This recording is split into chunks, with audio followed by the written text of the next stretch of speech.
Hello friend, मैं पुष्पांजलि कुमारी आप लोगों के सामने क्लास 10th केमिस्ट्री से रिलेटेड ये सातवां लेक्चर, सातवां या आठवां लेक्चर है लेके आई हूँ। तो आप आई होप कि आप पीछे का लेक्चर देखे होंगे और उससे आपको बेनिफिट मिला होगा। चलिए देखते हैं आज का लेक्चर। आज क्या क्या है चैप्टर, जैसा आप देख रहे हैं चैप्टर का नाम मैंने ऊपर लिख दिया है, रासायनिक अभिक्रियाएं एवं समीकरण, विभिन्न प्रकार की रासायनिक अभिक्रियाएं, different types of chemical reactions. Class 10th का फर्स्ट चैप्टर है बिहार बोर्ड वाले छात्रों के लिए। इसमें आज हम लोग देखेंगे विभिन्न प्रकार की अभिक्रिया के बारे में, different types of chemical reactions. तो different type of chemical reactions में कौन कौन सा रिएक्शन देखेंगे। फर्स्ट रिएक्शन, जैसा कि मैंने यहाँ लिखा है, संयोजन या संश्लेषण अभिक्रिया। इसको इंग्लिश में कहा जाता है कम्बिनेशन और सिंथेसिस रिएक्शन। तो नाम से ही जाहिर हो रहा है कि कॉम्बिनेशन का मतलब क्या, कंबाइंड होगा, जुटेगा। संयोजन का मतलब मिलना होता है और वियोजन का मतलब टूटना होता है। तो संयोजन का मतलब मिलने वाली बात हो रही है, या संश्लेषण का मतलब कोई चीज़ बनना होता है। तो संयोजन या संश्लेषण अभिक्रिया होता क्या है, पहले इसको जान लेते हैं। तो वैसी अभिक्रिया जिसमें कोई दो पदार्थ आपस में मिलकर एक नए पदार्थ का निर्माण करता है, उसे संयोजन या संश्लेषण अभिक्रिया कहलाती है। वंस अगेन मैं रिपीट कर रही हूँ, वैसी अभिक्रिया जिसमें कोई दो पदार्थ आपस में मिलके एक नए पदार्थ का निर्माण करते हैं, इस प्रकार की अभिक्रिया को संयोजन या संश्लेषण अभिक्रिया यानी कम्बिनेशन और सिंथेसिस रिएक्शन कहा जाता है। तो दो पदार्थ जो आपस में मिलेंगे वो दो पदार्थ हो क्या सकते हैं, तो वो दो पदार्थ या तो दो तत्व हो सकते हैं, या एक तत्व और एक यौगिक हो सकते हैं जो नीचे आप देख रहे हैं, या फिर दो या दो से अधिक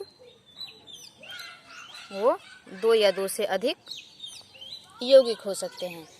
ये संयोजन अभिक्रिया का टाइप हुआ। इसमें सबसे फर्स्ट टाइप की हम बात करते हैं, सबसे ऊपर वाले पे चलते हैं। तो दो तत्वों के बीच अगर हम संयोजन अभिक्रिया की बात करें कि दो तत्वों के बीच संयोजन अभिक्रिया किस तरह से होगा, तो आप देखिए, कार्बन एक तत्व है और ऑक्सीजन भी एक तत्व है, और दोनों के बीच रिएक्शन होने पर कार्बन डाइऑक्साइड एक यौगिक बनता है। तो दो तत्व आपस में संयोग करके एक यौगिक का निर्माण करते हैं। यह संयोजन अभिक्रिया का एक एग्जाम्पल हो गया। इसी तरह से अगर हम बात करें मैग्नीशियम, जिसका प्रतीक Mg होता है, और वह ऑक्सीजन से संयोग करके मैग्नीशियम ऑक्साइड MgO बनाता है।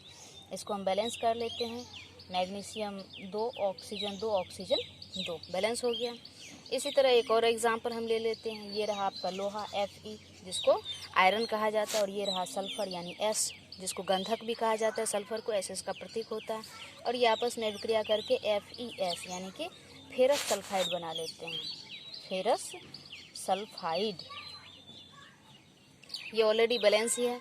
तो संयोजन या संश्लेषण अभिक्रिया में सबसे फर्स्ट चीज़ हम देखें कि दो तत्व के बीच आपस में संयोजन होता है। तो इसमें कार्बन ऑक्सीजन दोनों तत्व हो गया, मिलकर यौगिक बना कार्बन डाइऑक्साइड। उसी तरह मैग्नीशियम ऑक्सीजन दोनों तत्व है, और दोनों तत्व आपस में मिलकर मैग्नीशियम ऑक्साइड नामक यौगिक बनाता है। उसी तरह लोहा और सल्फर दो तत्व है, और मिलकर फेरस सल्फाइड नामक एक यौगिक बनाता है। तो दो तत्वों के बीच संयोजन अभिक्रिया हो सकती है। इसके अलावा दूसरी पॉसिबिलिटी जो है वो एक तत्व और एक यौगिक के बीच है, जो आप यहाँ देख पा रहे हैं। ऊपर वाला हो गया दो तत्वों के बीच संयोजन अभिक्रिया। अब एक तत्व और एक यौगिक के बीच संयोजन अभिक्रिया को हम लोग देखेंगे, ये संयोजन अभिक्रिया किस तरह से होगा। तो एक तत्व हम ले लेते हैं, एक तत्व ऑक्सीजन ले लेते हैं, और एक यौगिक carbon monoxide CO, carbon monoxide और ये ऑक्सीजन, इसके बीच रिएक्शन होता है तो कार्बन डाइऑक्साइड गैस बन जाता है। इसको हम बैलेंस कर लेते हैं। ऑक्सीजन यहाँ इधर 2 और एक 3 है, इधर 2 है, इधर 2 लगाते हैं, कार्बन 2 हो गया, ऑक्सीजन 2 और 2 4, इधर 4 हो गया, ऑक्सीजन 2 दूना 4, यहाँ मल्टीप्लाई होता है, गुना होता है, ये तो आप जान ही रहे हैं। तो यहाँ ये कार्बन मोनोऑक्साइड यौगिक हो गया और ऑक्सीजन एक तत्व हो गया। तो तत्व और यौगिक के बीच संयोजन अभिक्रिया का एग्जाम्पल हो गया। इसी तरह अगर हम बात करें सल्फर डाइऑक्साइड SO2, यह एक यौगिक है, और इसकी अभिक्रिया अगर हम ऑक्सीजन यानी तत्व के साथ करते हैं तो सल्फर ट्राइऑक्साइड SO3 बन जाता है। इसको भी हम बैलेंस कर लेते हैं। सल्फर 2 हुआ, ऑक्सीजन 2 दूना 4, 4 दू 6, ऑक्सीजन 3 दूना 6। बैलेंस करने के बारे में हम लोग पिछले लेक्चर में पढ़ चुके हैं, इसलिए यहाँ डिटेल्स इस पर फोकस करना जरूरी नहीं। जो टॉपिक है उसी पे फोकस करते हैं, क्योंकि बहुत सारे वीडियो हो जाएंगे इन चैप्टर्स के दौरान। तो ये आपका हो गया एक तत्व और एक यौगिक के बीच संयोजन अभिक्रिया। तो संयोजन अभिक्रिया एक यौगिक और एक तत्व के बीच भी हुआ। कार्बन मोनोऑक्साइड यौगिक है, ऑक्सीजन तत्व है, कार्बन डाइऑक्साइड यौगिक बन गया। सल्फर डाइऑक्साइड यौगिक है, ऑक्सीजन तत्व है, इसके बीच रिएक्शन हुआ, सल्फर ट्राइऑक्साइड यौगिक बन गया। तो दूसरा पॉइंट B नंबर पॉइंट भी आपका क्लियर हो गया। अब तीसरा C नंबर पॉइंट आप देख लीजिए, दो या दो से अधिक यौगिक के बीच संयोजन अभिक्रिया, लास्ट का पॉइंट है इसमें हम देखते हैं कि दो यौगिक आपस में रिएक्शन करते हैं। फॉर एग्जांपल CaO, इसको कली चूना कहते हैं या कैल्शियम ऑक्साइड कहते हैं। ये हुआ CaO और इसकी अभिक्रिया H2O जल के साथ हम करते हैं तो बन जाता है CaOH का होल ट्वाइस। इसको कैल्शियम हाइड्रोक्साइड कहते हैं या चूना जल कहते हैं या फिर स्लैक्ट लाइम कहते हैं। लिख दे रही हूँ मैं, चूना जल, कैल्शियम हाइड्रोक्साइड, ये तो आप देख ही रहे हैं, कैल्शियम हाइड्रोक्साइड।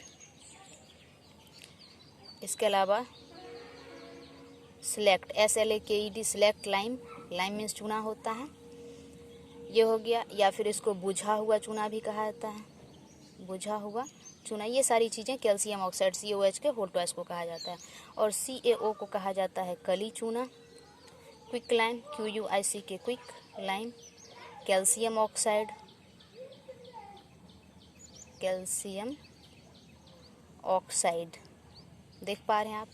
तो यह एक यौगिक हुआ और जल भी एक यौगिक है और दो यौगिक आपस में संयोग करता है तो एक नए यौगिक का निर्माण करता है। तो यह भी संयोजन अभिक्रिया का एक एग्जाम्पल हो गया।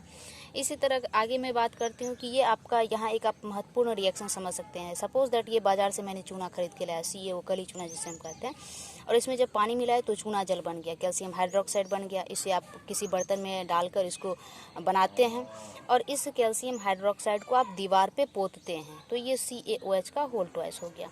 इसको दीवार पर पोतने के दरमियान क्या होता है, वायुमंडलीय कार्बन डाइऑक्साइड से इसका संपर्क होता है और उसके बाद यह बन जाता है CaCO3 कैल्शियम कार्बोनेट और जल बन जाता है। तो दीवार पर चूने की पुताई के बाद देखते हैं कि दीवार ठंडा फील होता है छूने के बाद, तो जल वाष्प निकलता है। तो ये अभिक्रिया होती है, ये अभिक्रिया संतुलित अभिक्रिया है। तो यहाँ भी हम देख रहे हैं ये आपका हो गया यौगिक, ये कैल्शियम हाइड्रोक्साइड यौगिक है, कार्बन डाइऑक्साइड यौगिक है, कैल्शियम कार्बोनेट यौगिक बनता है, उसी तरह से H2O यौगिक बनता है। तो ये यौगिक बन गया। ये आप इतनी बातें आपको समझ में आ गई कि ये संयोजन या संश्लेषण अभिक्रिया, फर्स्ट एक ही रिएक्शन आज हम पढ़े हैं इस वीडियो में। तो इस अभिक्रिया को एक बार हम रिपीट कर ले रहे हैं ताकि आप लोगों को भली भांति समझ में आ जाए। ऊपर से चलिए देखते हैं। संयोजन या संश्लेषण अभिक्रिया वैसी अभिक्रिया को कहा जाता है जिसमें दो पदार्थ, ध्यान रखना है कि दो पदार्थ आपस में मिलकर एक पदार्थ का निर्माण करते हैं।